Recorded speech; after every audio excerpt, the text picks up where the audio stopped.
नमस्कार बंधुओं। मुझे कभी कभी मन में दुख होता है, दर्द भी होता है और एहसास भी होता है, और समझ जो आती है उस पर मैं आपको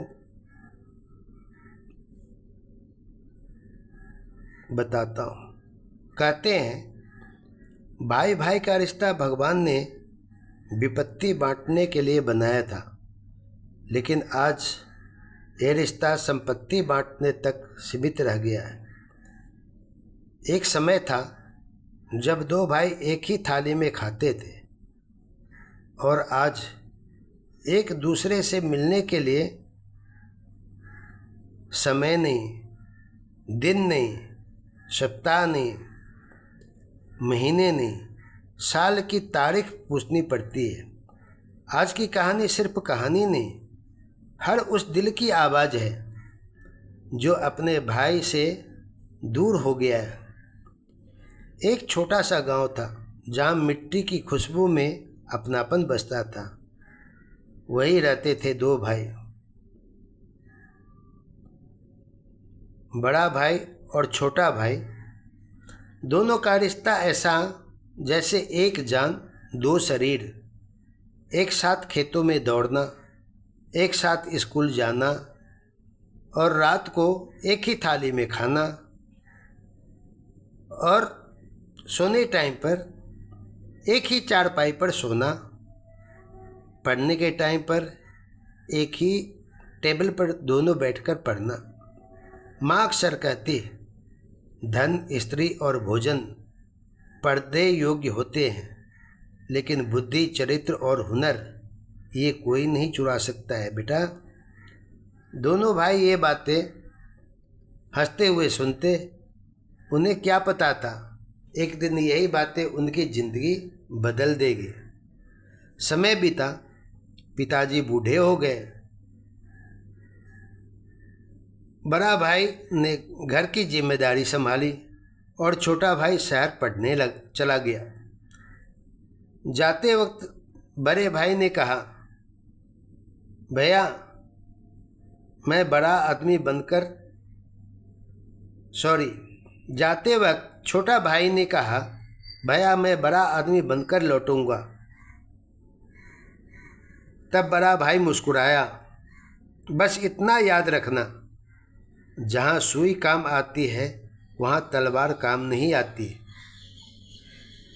शहर में छोटा भाई को बदलाव आ गया। बड़ी नौकरी मिल गई, बड़ा घर भी मिल गया, और नए नए अनेकों तरह के दोस्त मिल गए। धीरे धीरे, पहले तो फ़ोन था नहीं, पत्र मिलता था, पत्र आना कम होने लगे, और फिर सिर्फ त्योहारों तक सीमित रह गए। गांव में बड़ा भाई हर दिन दरवाजे की ओर देखता, आज शायद उसका छोटा भाई आ जाएगा, लेकिन वो नहीं आया। एक दिन बड़ा भाई घर से बाहर कहीं निकला था, तभी उसका छोटा भाई गांव आया, लेकिन मिलने नहीं। वो आया था वो बाप दादे का जो जमीन था उसको बांटने। तब बड़ा भाई ने धीरे से पूछा, क्या इतना बदल गया है सब कुछ?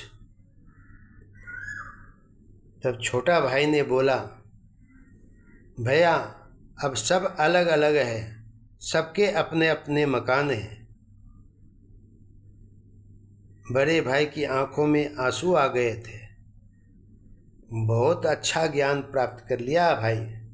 हाँ, अब हम भाई नहीं, एक दूसरे के मेहमान हो गए हैं। कुछ ही सालों बाद